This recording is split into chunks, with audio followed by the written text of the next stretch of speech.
want to quickly introduce, even though this conversation is mainly going to be focused around Kat and Cheyenne, most of you here know who I am. I'm Tom. I'm the co-founder of the Industry People. And also on the call is Saeem, who is my business partner and the other co-founder of the Industry People.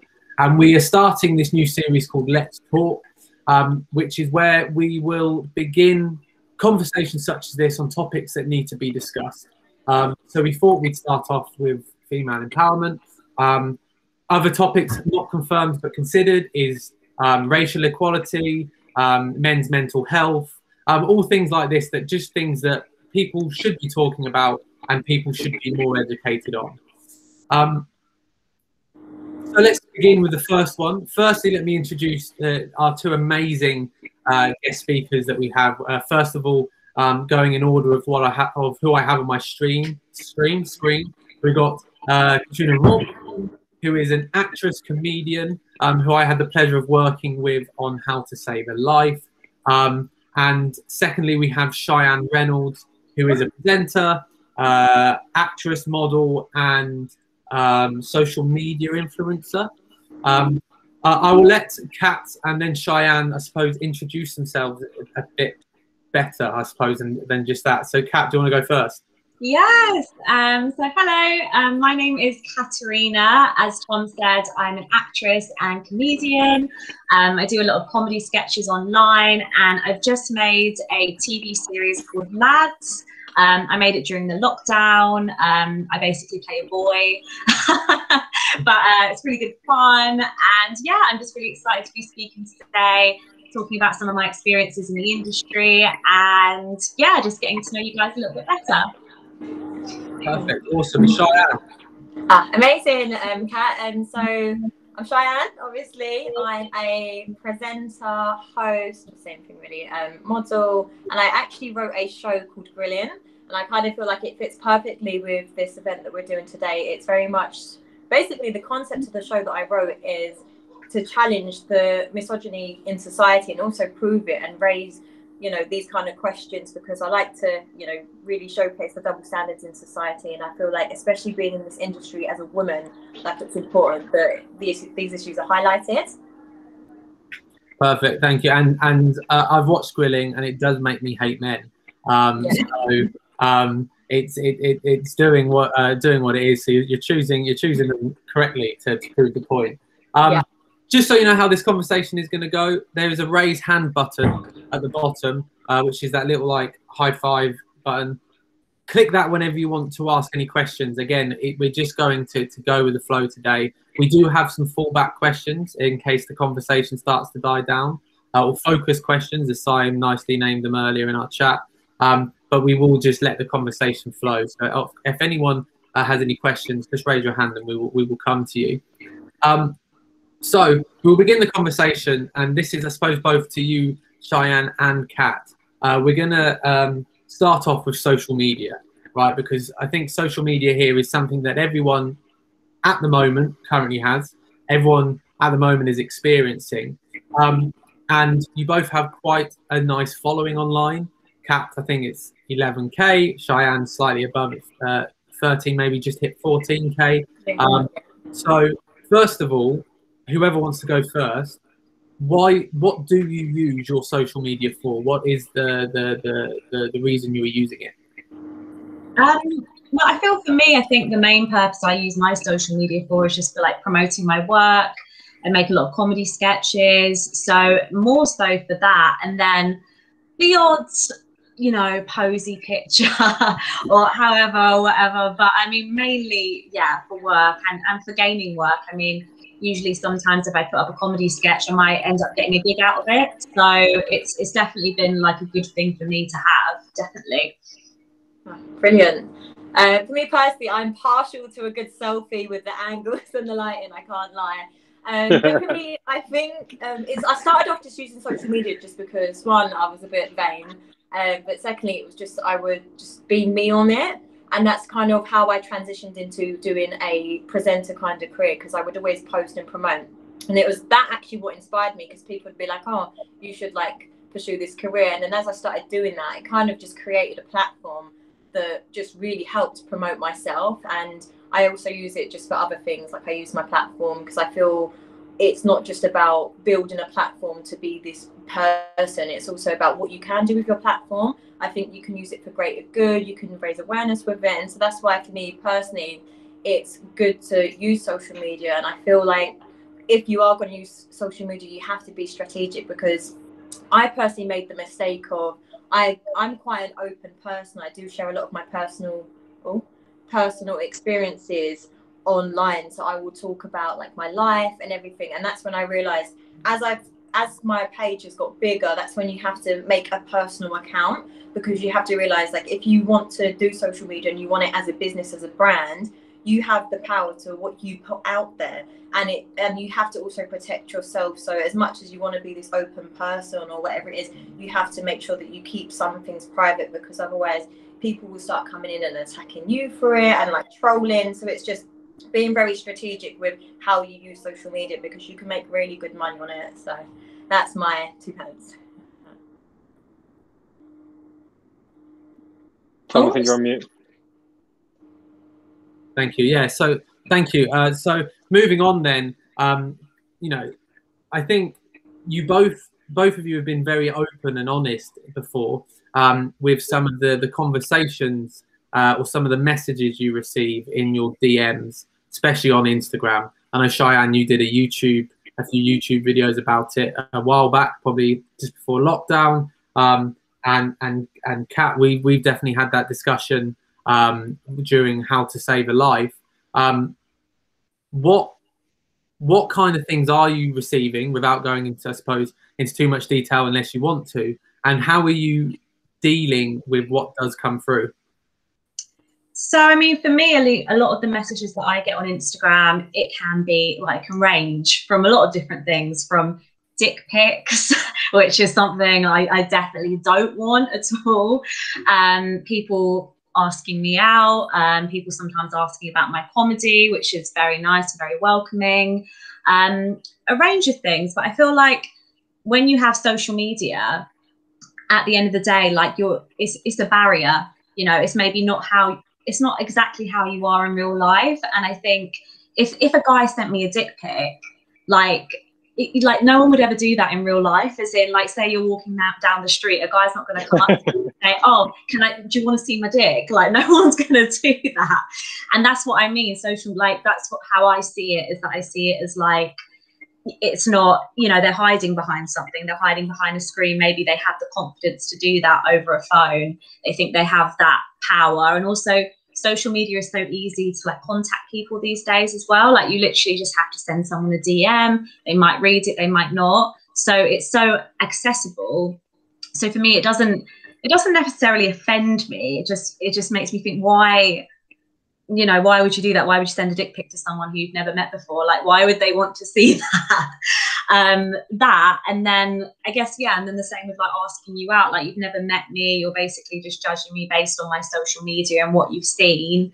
You've never met me, so why would you want to go out with me as such? Like, I don't know, I don't take too much offense to it, but I kind of see it as that. And the way I deal with it is sometimes making comedy sketches about it, sometimes using it in my stand-up in like a clever way, not in like a triggering way. So if men would see it, I don't think it would be triggering towards them. I think they'd be able to see it in like a funny way, rather than a like, I'm attacking you sort of thing. So that's how I deal with it personally. Definitely. I'd say for me, I have like a tough time, I think, personally, when it comes to like my messages and my DMs, because there's been a lot of times where kind of I find people with like status or like with followings, like content creators, that abuse that by, they will slide in my DMs and go on, give me off the impression that they want to collaborate with me, when really they're trying to get to know me on a personal level. So my advice would be, you know, to people, if people are sliding in your DMs, you make sure that you keep it professional, because I made the mistake of like being really friendly and think, oh my God, like they're really cool, like they're nice people. And then the moment I've invited them into my environment to like sit and plan content, they're like, oh no, like actually I would like to date you. And it's kind of like, that's not cool. Like you use that to, you know, get to know me, or even just get my number, then get to know me personally. So just make it very clear, like when it comes to that, like if you're messaging me, like it's professional and things like that, because it just gets exhausting. And like even the unsolicited dick pics, and I think people think they have this right or this entitlement to how they should speak to you, or even when it comes to people that obviously support you. And I try to respond to people as much as possible, but at the same time, like I'm busy and I do have a life, and people get a bit annoyed if you don't respond to them, or they kind of want to like unsend their messages and like take it back. So I kind of feel when it comes to social media, you just need to also have boundaries, because people will just do the most just to get your attention. They'll like send you, you know, unsolicited like dick pics, and that's not cool. And I feel like especially when you're trying to move on a professional level, it just gets exhausting. Actually, just to add to that as well, what you were just saying about when you want to collaborate with someone on content and then they ask you out, like that's happened with me with gigs. So someone's asked me to do a stand-up gig, and like I get really excited about it because I'm thinking, wow, they want to book me, they think I'm great, and then they'll say something like, oh, so maybe we could go for a drink first and discuss. And I'm like, wait, hold on. No, like I want to, you know, I'm here for the gig, I'm not here to date you. And I think it can be just quite disheartening. Like it's like when like wants to collaborate with you and you're thinking, oh, that's great, you know, that's more content for me, and then it just takes a bit of a it does, it gets I think as well, I think as women, like for the women that are in this conversation, I feel like I hope that men listening to this can understand that like as women we just want to be respected. Because for me, I then take it personal, because I then question, are you messaging me because you find me attractive, or are you actually messaging me because you like the way I work, you want to take me serious? And it's then this internal battle of kind of not being enough, although I know I am, but then it's sometimes I just want a guy that's going to book me, not try and hook up with me, and just take me as a working professional. So it just gives you that frustration at times. And is there any tips that either of you would give then, especially along that last subject there of people sliding into your DMs to under the I suppose the mask that they want to collab and they want to work with you? What advice do you have on maybe being able to spot that, or being able to you know? My advice now would be like, I pretend it's not me. I do actually have someone that now helps me with my social media. It's not even big, but just to deal with it. So just respond and just say like, you know, this is so-and-so's like content agent or whatever, because then they can only speak to them professionally. They can't then be like, oh, tell Katerina, actually I want to take her for a drink. It's more like, oh, okay, this means business. Because even as a woman, like even when I've expressed and stressed that I don't want to get to know you personal, like this is strictly professional, they still try their luck. So it just makes it easier if you pretend it's so. You shouldn't have to do that, and this is what we're having to do. But it just makes it easier if someone's clear. Be like, okay, what do you want to collaborate on? Send me an email. Just direct them to emails. So then you want to avoid giving them your personal contact details for as long as possible. Like I now will say to someone, okay, great, what's your idea? Send me a treatment, and we can work on it together. I'll add ideas, or you know, it's a lot easier that way. Just the moment you give a number, it gives them access to speak to you personally, and then they'll try and message you like unsociable hours. So just respond between like 9 and 7 p.m. Anything after that, don't even respond. Keep it professional and be like, oh, sorry, last night I don't turn my phone on after 8 p.m. So then they know that you mean business and you're not some woman that's, you know, waiting for a text from them or anything like that. I agree. I think it's just, I mean, I never give out my number pretty much to anyone. I always give my email address, and it's just like respecting your boundaries. Like if I've said, no, I'm not interested, then why would you keep going at it? Why would you keep pushing it? It's just like learning to be like, okay, she said no. Like I'm not like, what's the word? I'm not bruising your ego. I'm not trying to bring you down by saying I'm not interested. It's just, I'm not.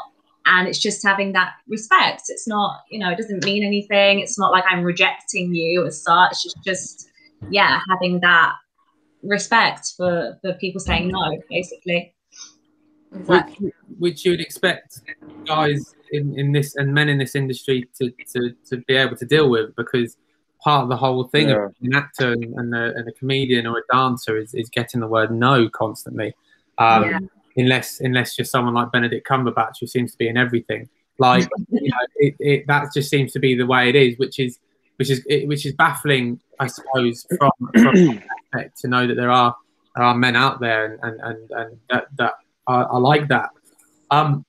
this kind of I know, Siam, you've got some questions to ask, but actually, I just wanted to add something into that sort of general conversation, because we want to. I know there's not many. There's just me and Tom here in terms of men, but we want that male perspective to come in so that you guys can answer things and maybe change some ideas or opinions and educate, I guess. So one of the things that we were, even Kat, you and I were talking about the other day was something that men might say is, well, if you're posting provocative pictures, if you're posting, bikini pictures or ass pictures and this, that, and the other, then, a lot of men will say, well, what do you expect?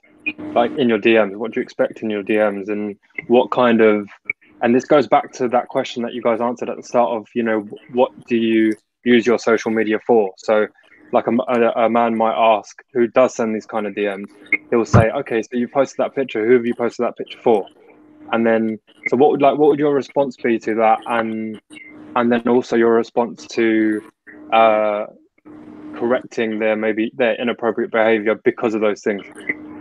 I think like there's nothing wrong with appreciating a woman that looks nice or showing their body. Like if someone messaged me and said, oh, hey, I just saw that picture you just posted and wow, you look so beautiful and I just wanted to let you know that, I'd welcome that. I'd love that. I mean, it's lovely to get compliments and things like that.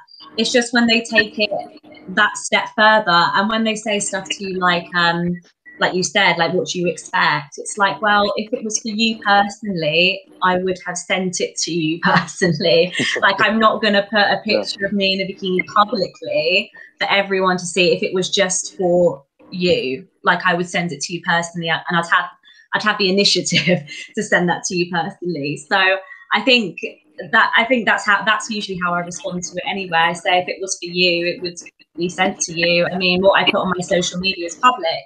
Anyone can look at it. So it's not for someone, and it's just knowing that difference. I mean, a lot of the time it's just initiative, but I do think because of like the Me Too movement and things like that, I think a lot of men don't necessarily know how to act around women anymore because they think, oh, is that too much? Is that creepy? Is that weird? But at the end of the day, I think all women like a nice compliment. We all like a nice compliment. It's just respecting the boundaries again. That's what it is. Yeah, I like what you said. I'd say I'm just going to add a little bit more. I think you said that perfectly, Kat. But I think as well, people need to remember, like, social media is not real life. And I think sometimes people just take it so serious, or like, for example, if I've got a picture and it's very like seductive or provocative, people like can't fathom that like I'm actually still a normal person behind this, and I'm just posting it because I might be feeling myself that day, and it doesn't mean that I'm always seeking like validation from other people. Sometimes I just actually want to post, and then I think like, especially if I've posted something and it might be more under like sexual content, like when I'm talking about grilling and I'm talking about OnlyFans and stuff, people then just kind of think that you're here as this like role, as like they think it's literally like you as this person, as this sex god or whatever, and they think it gives them a right. And that's where I think going into like the whole sexual assault and with not just the Me Too movement, but just respecting people, like regardless, however you see me and perceive me, like understand like I'm still a normal person and I might not want that. And I think it just comes with this entitlement where people think that they can access you or they have a right, and just like it's quite uneducated when they think, well, because you're in a bikini you must want a dick pic, and it's like, no, it's not. Like I'm just posting a bikini because I want to post a bikini. Like don't take it literal for like it's for you.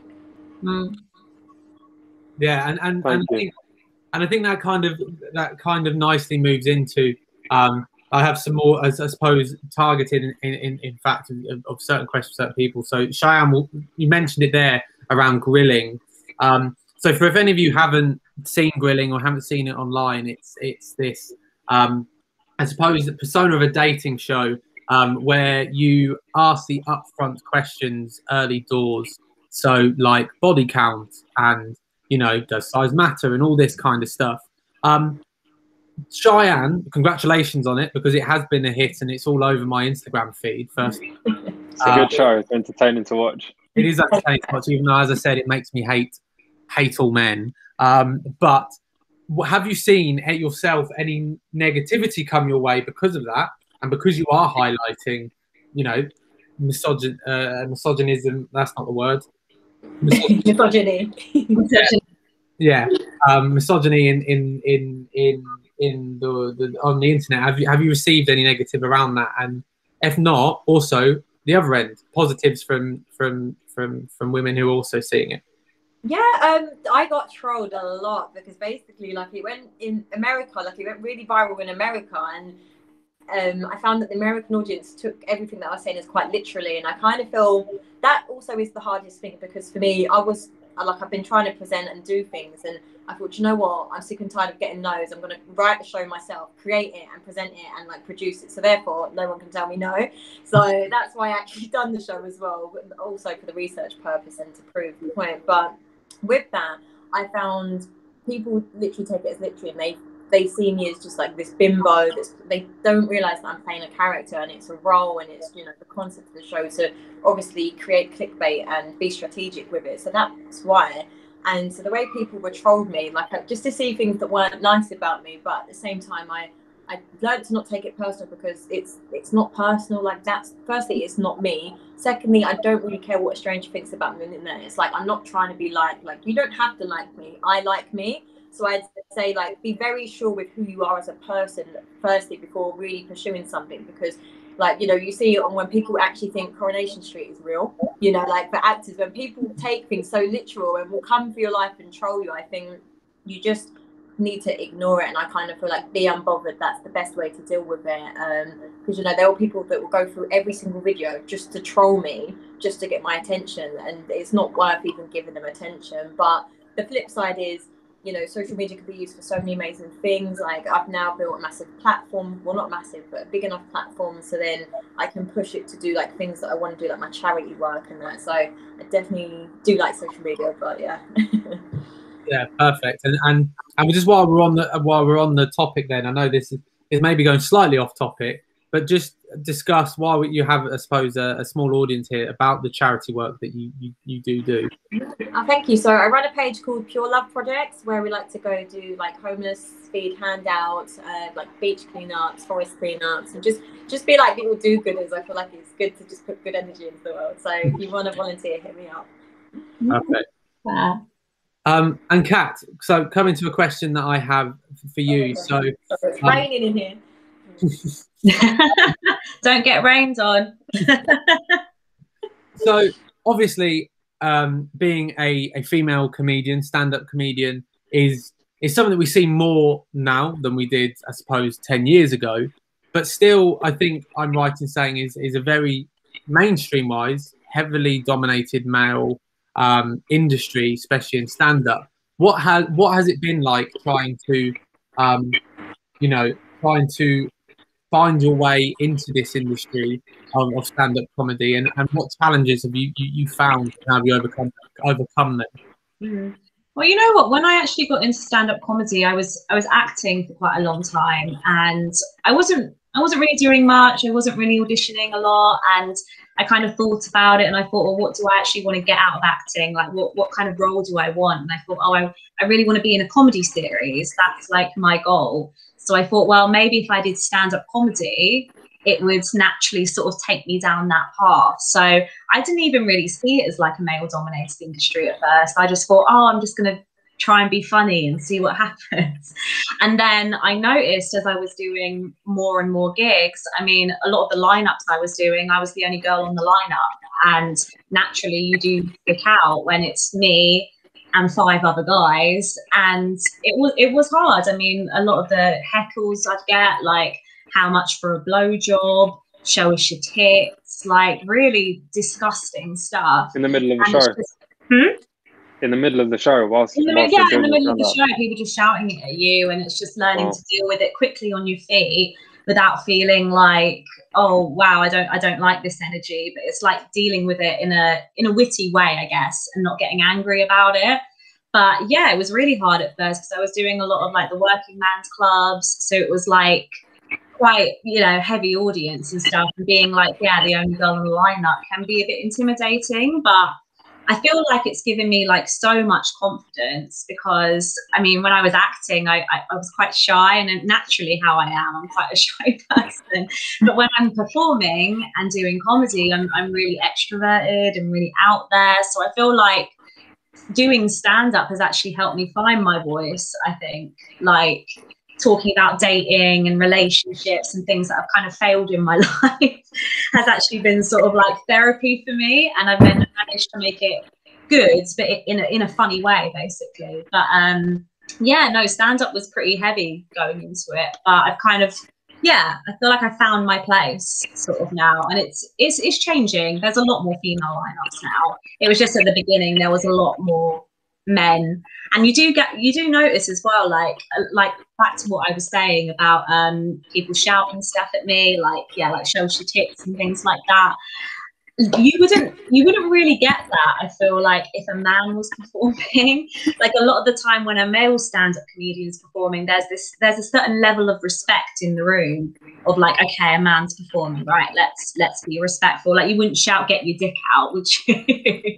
And that's what I mean. It's like that difference sometimes. I mean, like, comments saying to me, oh, you were really good for the girl, you were really good for a girl. And it's like, but what do you mean for a girl? Like, what? Because I'm not supposed to be doing stand up. Like, it's not, you know. So yeah, I've learned a lot, definitely, from doing it, and I feel like I found a good place with it now. As a Kat, as a female comedian, like you're saying, you get these heckles and stuff. Yeah. For maybe other women who want to get into stand-up comedy, is that something that, you know, you're saying you've dealt with it by, you know, by having witty responses and thinking on your feet quickly and all that kind of stuff? Is there some kind of support system? Like, because you don't want to go to gigs and have to deal with that. What if, you know, women shouldn't necessarily have to figure out how to, you know, deal with these things in a witty way? So, like, obviously it's tough because they're audience members in a gig and stuff, and you don't necessarily want to, as a comedian, just stop the show and you know, and sort of report them and remove them. So, but is there, like, were you able to ever say anything after a show, or is there anything you actually do about it? Yeah, I mean, I think there's a way of, like, I mean, obviously when you do stand up, you are going to get hecklers and stuff, so that will happen. But I mean, those kind of comments are totally not acceptable. I think kind of a way I've sort of helped with it is, like, I have other comedians who will come with me to gigs, like females as well, so I can bring a friend along with me, so I have that sort of support and someone there.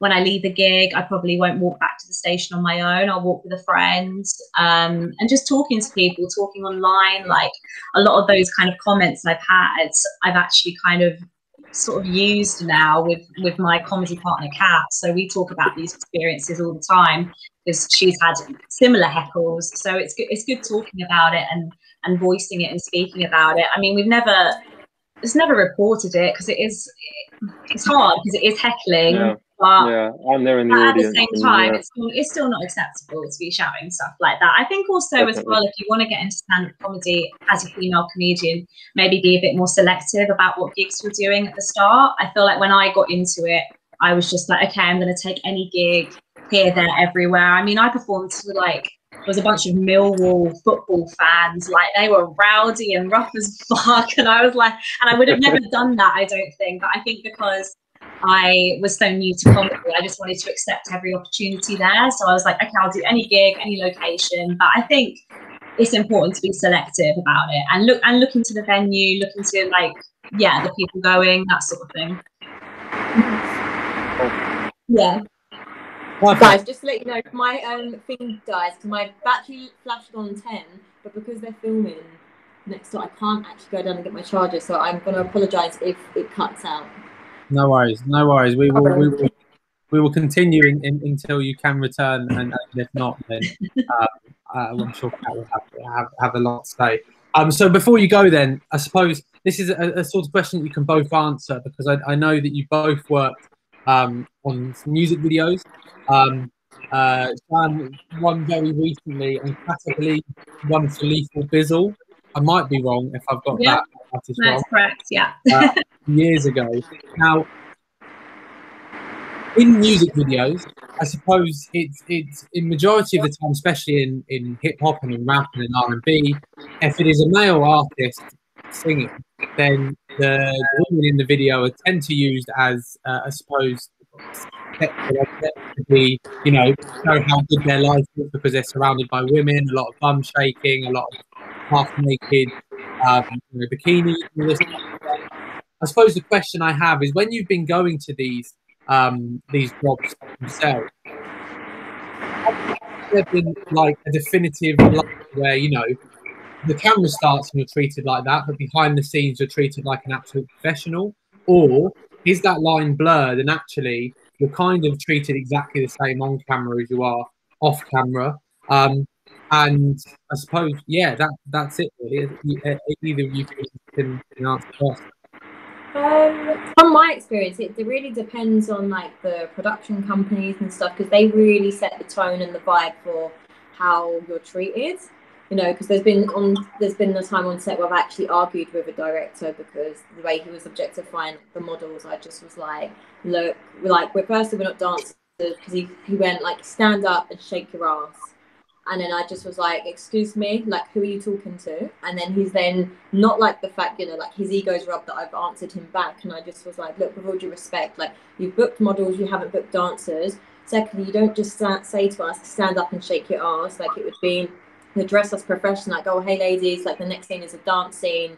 Who's comfortable with dancing? Like, and I just think sometimes it's that assumption they make with certain industries, and there's not always that respect there. But I feel like, as a woman in general, like, know your voice and don't tolerate it, because there's young women in the industry that would tolerate it and just do it and not say anything and be made to feel uncomfortable. And you have to remember, like, this is your job and they need to respect this industry. And, you know, don't ever put yourself in a situation where you're uncomfortable. Like, you have the power to say no, and you have the right to say no if you don't want to do it. So just remind yourself like that, and don't ever think that, oh my God, I really need the money and I need to do it, because it really isn't worth it.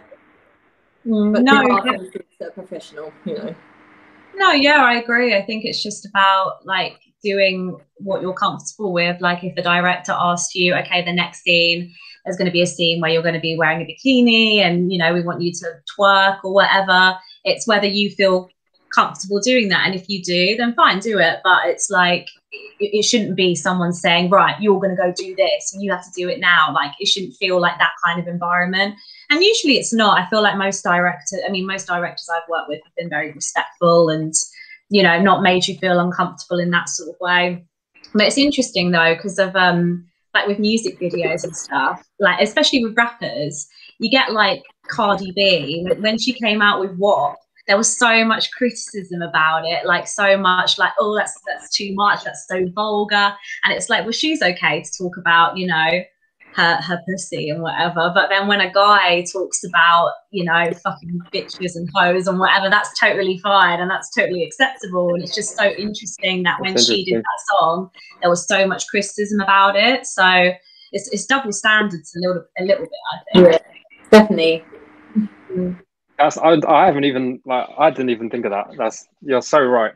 But because I remember how much, like, because the WAP video, the song, it all went viral because of how, you know, how vulgar or explicit it was. But it's nothing we haven't really heard before from male artists. The Weeknd's done a couple of tracks that are really explicit. You know, all these kind of people like Trey Songz and Chris Brown. There's more than enough of it that we've already seen before. So that's interesting. Yeah. So I think so. I'm going to go into a couple of questions that we wrote down as well. Should I quickly want to see if I can quickly get a charger, because I feel like everything's quiet for a minute. Is that okay? Yeah, sure. You can carry on, but if it's quiet, they're better than recharging. Okay, we'll just wait for her for a sec, and then I'll go into my question, Kat. I think. Does anyone have anything to say? Anyone got any comments or questions or anything that they just want to say? Go, Levi. You go next. I just wanted to commend you for talking about this stuff so like calmly, because I'm sitting here getting like really irate about the situation, and I'm just sat here like smiling through it. But I just think it's horrendous, like some of the shit that you have to deal with just because you're a really attractive female. Like. But yeah, I commend you guys for it. I think it's brilliant. Oh, thank you. That's really nice to hear. Yeah, I mean, I get it more so from doing my comedy really than anything else. Not so much from just pictures on Instagram, more so from doing stand-up, because they think, well, why are you doing stand-up? You can't do stand-up and post nice pictures on Instagram. You have to be one or the other. Which one are you?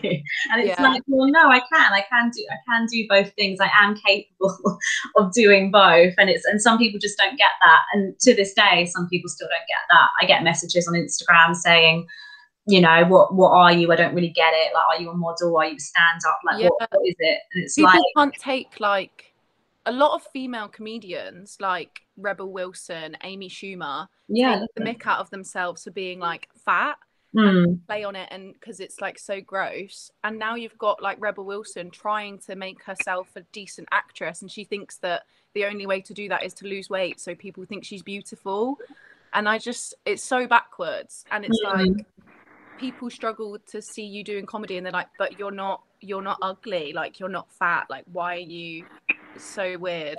Yeah, it's a really backwards way to think. It's like when I did my first stand-up gig, I thought I'd dress up. I wore like PVC leggings and heels. I proper went for it, and everyone was just looking at me like, oh, like why is she wearing that? Because most stand-ups turn up with a hoodie, and they smell really bad a lot of the time. They haven't showered for weeks, and then because I like proper dressed up for it, it's like they didn't get it. They were like, but that doesn't go with that. And it's like, but I'm making it go with that. That's what I'm trying to do. Like, yeah. But there's so much more these days. Like Catherine Ryan, she's really sassy and dresses amazing. She's wicked. She's so funny. Yeah, and London Hughes, I love her. I think she's brilliant. Vive, was there something you raised your hand? Is there something you wanted to ask or say? Yeah, so I can't understand my microphone. That's embarrassing. Yeah, I think a lot of the criticism as well, like, surprisingly, I mean, it does come from women. Like, I was involved in a conversation the other day with, like, a slightly older, sort of mid-30s, 40s woman, someone who I met at work. And we were talking a little bit, I posted, like, a blog post on sort of similar issues. And she kind of reiterated the fact, she's like, oh, you know, there's so many, like, young influencers nowadays, you know, and they've got their boobs out and they've got their bum out and stuff. It's like, you know, surely that's adding to like the sexualization of women. Like, you can't have both. Like you said, like you can't be both. You know, you have to be this one or the other. But I think I feel like it's really insulting to think that you can only be, not only you can only be one thing, but also like owning your hotness is such this awful, terrible thing. Like being a little bit vain and enjoying the way that you look. Like that's so bad. Like you can't do that, because that's the reason like us women are like suffering so much. Like it's bullshit. Like there is such a massive difference between putting yourself out there in the way that you want to be portrayed and feeling yourself and thinking, yeah, this is how I want to be portrayed creatively, like, you know, to be desired or whatever. But yet that does not correspond with how we have to be treated. Like we should still be treated like the same level of respect that you would give to any stranger that you don't know. Like treat me like you would treat a random bloke on the street, you know, treat me like you would treat a 70-year-old grandma in Tesco's. Like, don't treat me any differently because of the way that I put myself across. Like, I'm not asking to be, and nobody wants to be like, oh, nice baps. Do you know what I mean? Like, oh, do you want to see my dick? No, nobody wants that. Like, nobody. So, like, oh yeah, but you've got your tits out. Yeah, because I've got nice tits. Like, you know, Yes. that's all I have to say. That's, you know what, that's really interesting because for obviously as women, we can tell that you guys all sort of understand this and associate and sort of connect with this, but it's really important for men to hear what you just said, because there really is, even people who are educated, people who have got degrees and all, and consider themselves not ignorant and all this stuff, they still have this ideas of, well, you know, if you've got your tits out, if you've got this out and you're walking around like this, then are you not kind of seeking that? Is that not what you want? Is that not what? Because men are stupid. Like men are stupid. Men are simple. We don't think about these things in a complicated way. And so so that's why conversations like these, they're really important. So yeah, thanks for what you said. Emily, you raised your hand. Sorry, I have a lot to say. Go ahead. I was just going to say, on that note, I think there's just a massive difference between like looking at something and sexualizing it, and looking at something and just finding it beautiful. And I think that there's this massive issue at the moment with women trying to reclaim their femininity. And so like a lot of us girls will be like posting shit that we find attractive. We're like, yeah, I look really fucking fit in this photo, so I'm going to upload it. And there's a difference between people commenting on it and being like, this is fucking gorgeous. Men being like, oh, you look really sexy, I really want to stick my dick in you. Like, there's just such a massive difference. It's getting that is like a different thing. And there was one thing, I can't remember what I was going to say now. Well, it will come back to me. But Georgie, did you raise your hand? Yeah, I'm just interested to hear your guys' opinions, because I was having a chat last night with someone that I teach at drama school about body positivity and the body positivity movement and what it seems to have become, particularly with things like Instagram, that it's now kind of how it started off with Me Too and all the things that were happening with that. It's almost gone from being a positive movement to something negative, and there's a lot of shaming of particular types of bodies. And especially with the industry that we're in, there's so much pressure, I think, for both genders, but particularly females, to look a certain way. And I was just interested in your guys' thoughts on that. Diane, do you want to? I wasn't sure. Do you want to go first? I don't mind. I think with like the body positivity, I feel like social media, firstly, can be dangerous when we're looking at things like this, especially when it comes to things that make us feel inadequate, like insecurities, especially with our bodies. Firstly, like trends are always in and out of fashion. Like I remember when I was younger, I'm not going to say that I'm that old, but it used to be size 0, and it used to be like, you know, the wag look where everyone was skinny and it would just be like big fake boobs.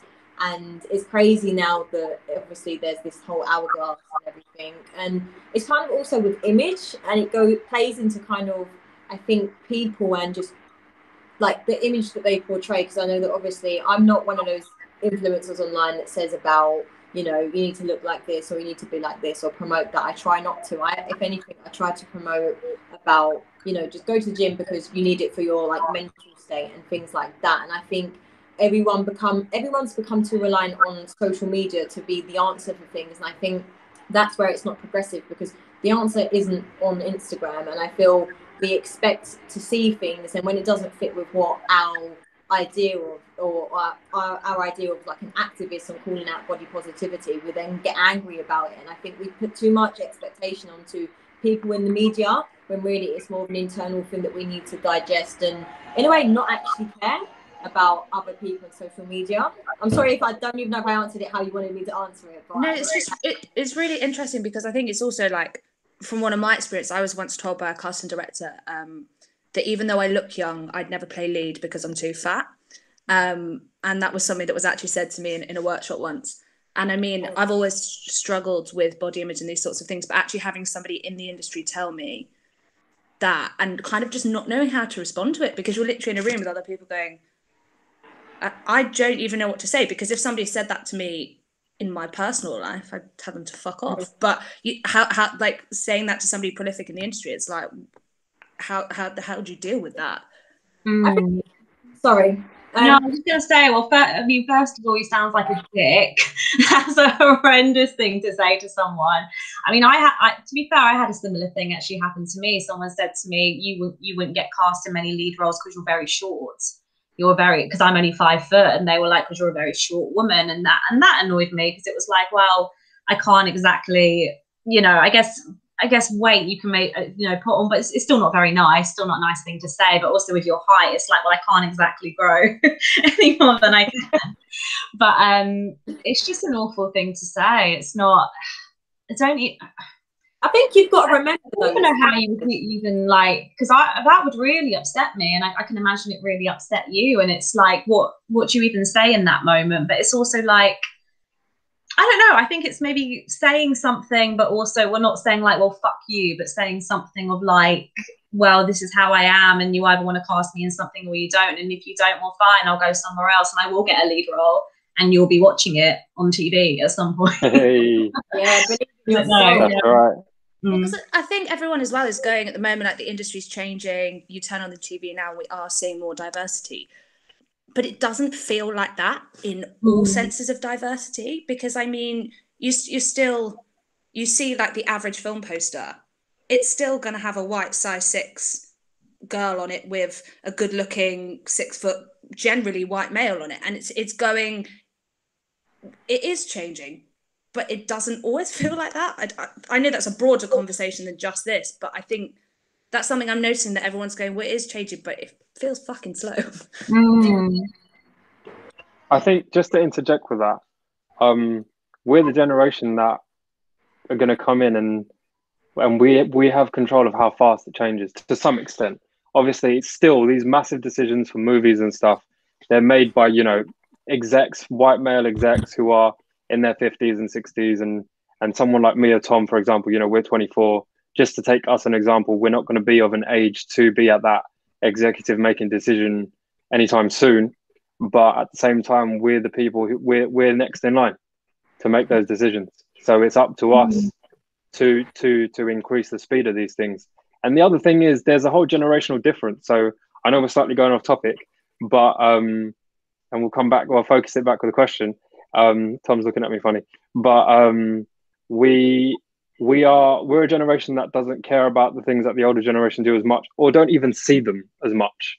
So in terms of, you know, colorblind casting and stuff, for the most part, our generation will just be like, yeah, but I didn't even think about that. He's just the right guy for the job, or his self-tape was the best. And so those are the things that hopefully will speed up the process. If we play our parts, if we do what we're supposed to do, rather than just complain about it. Not to say anyone out here is doing that, but you know what I'm saying. So to segue into the question that I wanted to ask to Kat and Cheyenne, it was, aside from, you know, obviously the obvious acts of harassment and assault and things, which I hope neither of you have had to face, and if you have and you want to talk about it, by all means, please do.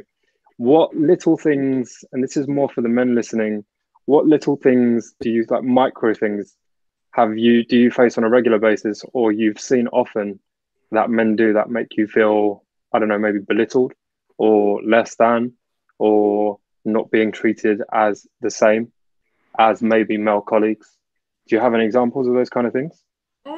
I'd say sometimes what I hate is the pretty privilege comment that gets passed around a lot. It's kind of like, no, you're only giving it because you think she's hot, or depending on what it is. Like whenever I've got like presenter roles and stuff, it's kind of like, oh, you're just doing it so you can get to know her person. I feel like that's hard when you've got like people that are supposed to be on your team that go against you in that sense. It's kind of like other women will just be like, oh, well, you must be talking to him personally for him to give you the opportunity. Sometimes it's just kind of like, I'm aware that as women we do have like this pretty privilege and this advantage, but it just gets more soul destroying, because it's like, actually I'm a smart woman that uses my brain a lot, and I just want to be respected and treated like everyone else. I don't want special treatment. But sometimes people will put you in favor for things, and I'm not asking for favors. I prefer no handouts. I like to graft, I like to get my way, but people just make that assumption. Sorry, I think I might have to leave in a sec because they need this one. But they make these kind of assumptions, and when it comes to other men, where it's like the comments are like, would you want to do this or do that? And it's just like being made uncomfortable in the workplace, and just that's not cool. And just to answer that, just it's kind of like your self-worth and just constantly standing up for yourself, and just don't tolerate bullshit from people, because they will try it. I think for me, I mean, it's more people just making assumptions. Like in my stand-up, I talk a lot about sex and dating, and sometimes men will come up to me afterwards in a polite way and say like, oh, I loved your set, you were really funny. So you talk about sex a lot, like, do you want to hook up sometime? Like, would you be up for that? And it's like, not just because I talk about sex doesn't mean I want to have sex with you. Like, I'm talking about it. And it's like, I would never go up to a male comedian after his set and say, oh, you spoke a lot about chat-up lines, like, do you want to go on a date with me? And it's like, it's that thing of, they sometimes make assumptions, and sometimes they do it I think some men do it in just a very innocent way, but it's just the assuming of like, oh, because she talks about sex means she's some up for it goer or whatever. And it's like, I'm not. That's my comedy persona, not like how I am as a person as such. And I also find sometimes like kind of on dating apps, actually. The minute I say I'm a comedian, it's like some guys sometimes get a bit competitive with me, which is really strange. I'll say something like, oh, so you're a comedian? I bet I'm funnier than you. And it's like, immediately, it's like, I don't even want to speak to you now. Like, you just ruined the conversation. It's like, I know maybe they mean it in a jokey way or whatever, but it's like that competitive. Maybe it's, I don't know, maybe it's like because they feel intimidated because you know, I'm a comedian or whatever, I don't know, but it's like that competitive nature. And it's like, look, at the end of the day, I'm talking to you on a dating app. Like, I'm not trying to compete with you. I'm trying to get to know you as a person. And I think sometimes men will do that, and it can be a little bit annoying because it's like, I'm talking to you at, you know, on a level of like getting to know you rather than on a work, you know, comedy level, I guess. Cool, perfect. Yeah, and you're gonna go in with questions, Tom? Yeah, it's interesting to hear, and obviously I think there's in all walks of life, there's these prejudice and there's these assumptions and there's these stereotypes that seem to be ingrained in society, and especially these ones that men seem to have of women. So it's interesting to hear you say that and say that actually, you know, bun those. We don't particularly want to do that. Do you have to move, Cheyenne? Yeah, sorry, I've got to move. If you're still in the conversation, I will join you guys back on the call with the same. Is it the same link? Sorry. Will be the same link. Yeah, we'll be. Yeah, all right. I'll join you guys when I've got another space. Sorry. No worries. Don't worry about it at all. That's okay. In a minute. Thank you for joining. Anya, you raised your hand. I feel like we may have gone past the point, but we feel like maybe it's gone past it, but maybe I'll just say it anyway. It was off. Yeah, just say it anyway. Like with the body positive thing, and I think with Cheyenne mentioned about like the pretty privilege thing as well. I think that like sometimes as well with social media in our industry and just for girls in general, people can also be shamed for like wanting to change their bodies, and it's like an assumption that you're doing it for society, or you're doing it for, where actually some women do know themselves enough to be like, actually, this is my decision for me. And I think sometimes people presume that women don't have brains in their heads, and that they're like, oh, I've seen these girls and I'm going to make myself look like that, when actually, no, some girls might want to put on weight for themselves, or they might want to lose weight for themselves. Like, it's got nothing to do with society. But I think a lot of women shame other women as well, like the pretty privilege thing. Like, I actually think girls are nastier to other girls about prettiness sometimes, and like they really tear them down, and they're like, oh, you know, you're gonna get the job over her because you're prettier. And women, like, I don't know whether you've experienced it, Kat, like do women shame you sometimes, like because you're funny and pretty? Let's say, like, there can be like this competition between women in our industry where they're like, well, I'm never gonna get that because like she's so much prettier than me. And it's like a negative connotation rather than like empowering other women. And also, like, feminism at heart is just a right for women to have a choice to do what they want. Like, if you want to stay at home and be a stay-at-home mum, that's your choice, and that's okay, and that's great. And it's become this thing now where it's not about women having a choice, it's about forcing them to do something, which I just think I don't rate or like. Yeah, no, I agree with that. I think, I mean, you do meet a couple of, what's the word, Karens. You do meet some typical Karens, and it's like, this actually happened. I did a night called Funny Women, so it's an all-female comedy night, and pretty much all the audience that go as well are women a lot of the time. A lot of men don't really go, and I did that night, and one of the woman who actually booked me spoke to me after my gig, and she was like, oh, I really liked your set, but maybe you should not speak about sex as much, just because men are going to see you in that sort of light. Like, there's other things you can maybe speak about as a woman. And it was like, you're trying to put me down, and it's like, but as a woman, I can speak about whatever I want. If I want to speak about sex, politics, my period, whatever, like, I should have that right to be able to speak about that without someone trying to put me down.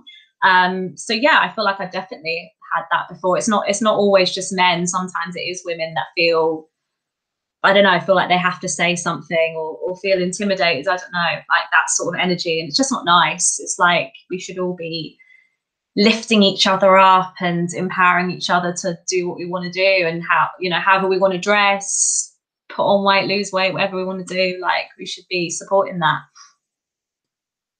Yeah, it just seems that it's just about really minding your own business, and and only really offering up, I suppose, an opinion when it is to empower and it is to give confidence to someone, whether it's of the same gender, the opposite gender, a different gender, different race, whatever it is. That just seems to be the common denominator. I'm aware that it was only an hour long. We've only got 3 minutes left till at 8 o'clock, but we do have some quick fire questions just to sort of finish and round up the conversation today. And I think Saeem, you've got those, so I will let you. Yeah, I sent it to you. Yeah, okay, yeah. Yeah. Okay, hang on one second. Yeah, okay, cool. Yeah, I've got these. Okay, so one was I'll start on the slightly heavier question.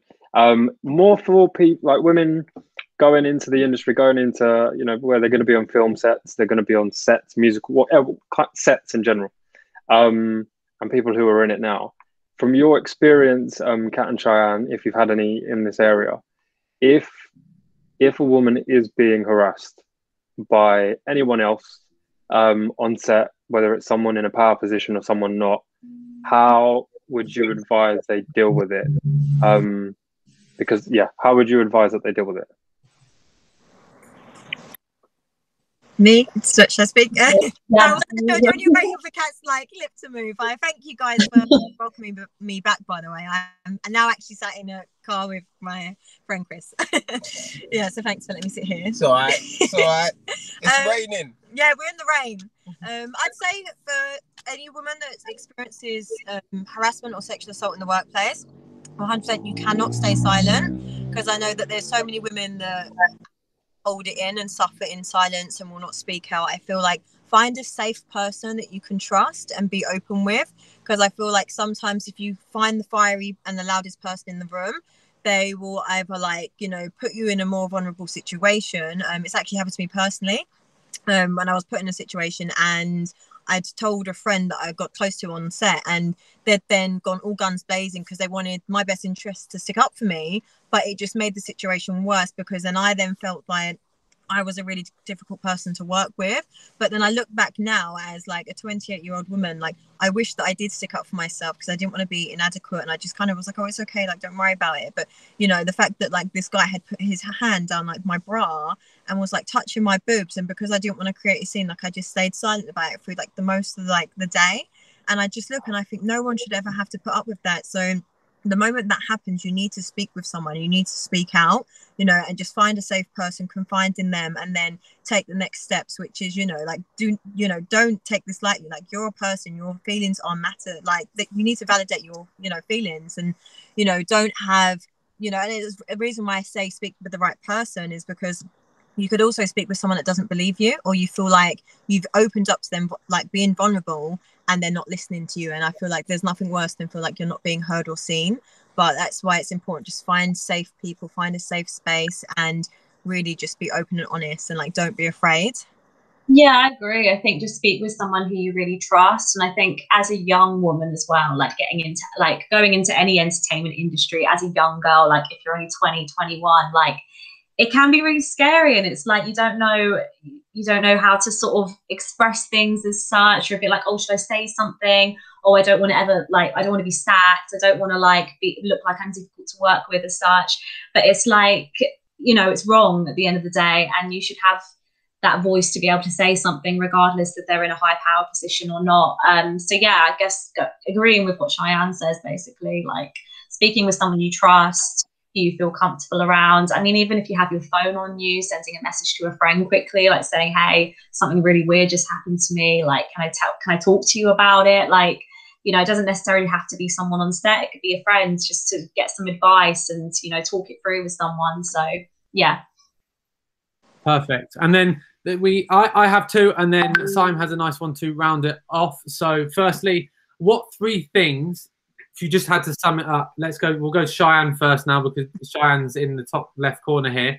What 3 things do you want men to take away from this conversation, if you had to just squish it down? I think what I'd like men to take away from this conversation is listen to women and our experiences. also just be a bit more, I don't know what the word would be, but I kind of feel like from everything that we've spoken about, like just kind of, yeah, I like to say, like Chris is listening, we've got out here, like be attentive to like our needs, and when we're saying things, like if we're being made to feel uncomfortable, and also read the room, because I think men don't do that, or sometimes it's kind of like they're very selective with what they choose to listen to or what they choose to hear. And I think it's really important for a moment you just step out of your ego and just really listen to us and respect us as women, because we all want a better, safer and funner working environment. So what not better way than to actually respect your, you know, colleagues and everything like that. So yeah, those are the three things. And Kat? I think for me, like, to know that all this stuff that we're doing, it's not a feminist rant, it's not us saying we hate men or anything like that. It's not to do with that. It's about us just, yeah, learning to respect women's boundaries, being a little bit open-minded to the fact that, you know, some women might want this, some women might not want to sleep with you, some might, I don't know, stuff like that, like being open-minded about that kind of thing. And yeah, again, what Chian said, listening, just really listening to what people are saying. If someone says they're not comfortable with something, or they don't like a way they're treated, you know, take that as legit as Bible. That's not, you know, that's not us having a laugh with you. It's, you know, we mean it at the end of the day. So yeah.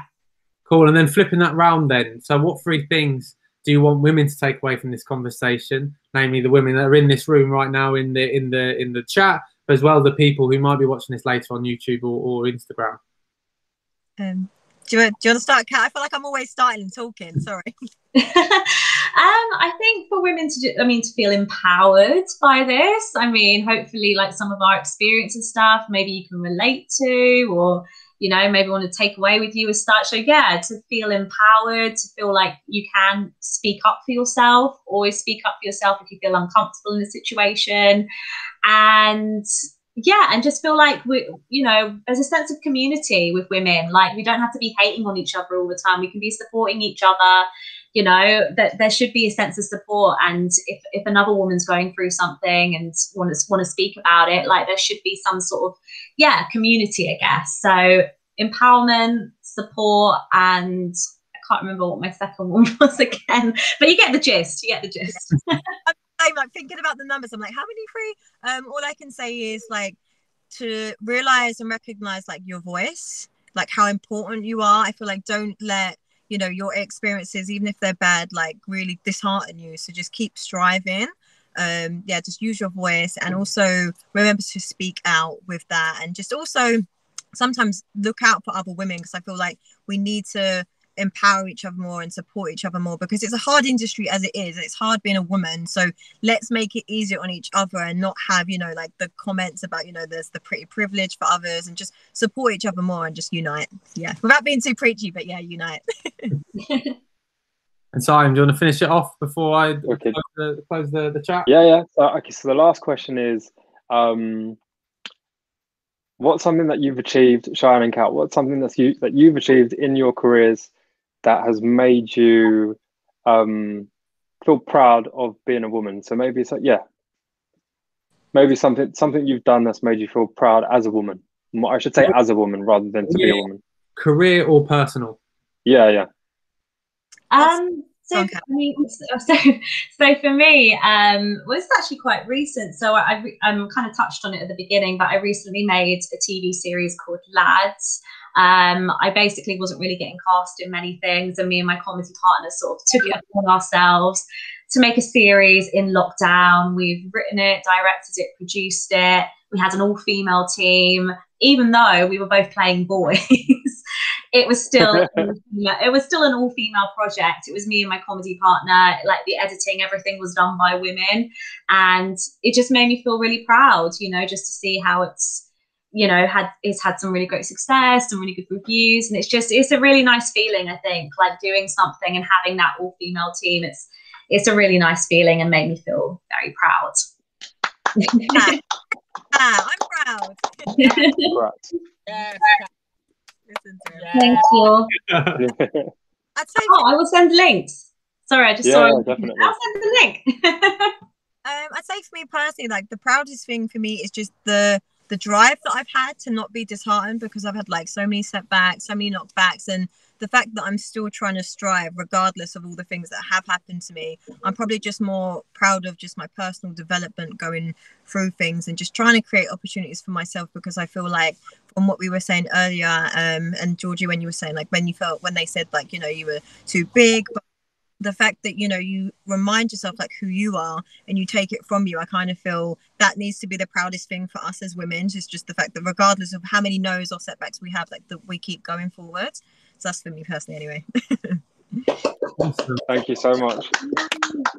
Well, thank you very much. First of all, let's say a massive thanks to Cheyenne and to Kat for spending some time. I know we've slightly run over, but thank you for joining us.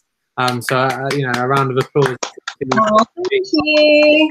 And for being so honest and open about everything. It makes this conversation a lot easier to have. There is the link for. Sorry, I just put my series in there because you asked. I'm not trying to plug all my work, but it's there. Plug it all, plug everything. Plug away. If you want to, I mean, in our last post, Cheyenne and Kat are tagged, so make sure you go follow them on socials. They are great accounts to follow. They are really themselves, and hopefully you can get a sense of stuff that we've spoken about today, and hopefully it can help us move forward. Thank you for everyone for tuning in who came into the room, and for speaking out and for saying your opinions and adding to the conversation. It really does again make this easier, and really does help from a man's perspective to see that actually, you know, it is a thing about with everyone, not just a few. It is something that we, you know, as a gender, we really need to look at and really need to work on. Well, thank you guys for holding women. Like, this is what's needed. So thank you for that. No worries. Yeah, thank you. It's been a really nice, like, intimate little conversation. I've really enjoyed it. Really, really nice. Thank you very much. It's nice to also it's nice to have this discussion as men, and for other men to see that we can have this discussion with women without it being, you know, without it being what maybe some men might think it'll be. Like, it'll be really preachy or criticizing and all that kind of stuff. We can just have a normal conversation about this in a balanced way and get something from it. Exactly. And leave feeling good, leave feeling good about it. And putting it as you put it, Kat, which is quite a nice phrase, is this isn't a feminist rant. This is just, I think, speaking facts, which is fire. That you just spit bars, which was great. So yeah, thank you everyone. Thank you for tuning in. Thank you very much, everyone. Please keep an eye out on our socials for the next events, the next Let's Talk event, and you know, let's keep hopefully changing this industry for the better and keep moving forward. Wicked. And can we carry on maybe conversations just on the posts? Maybe just keep the conversations going. Yeah, that'd be good. Yeah, definitely. Yeah, feel free to keep commenting and all that kind of stuff on our posts. Let's show that support is there. We will be posting this video probably in installments, because I think Instagram only allows 15 minutes installments. Feel free to comment on that and keep the conversations going and connect and keep going. Okay, we'll see you guys later. I'm in the car, so Thank you. Thank you very much, everyone. Bye. Bye.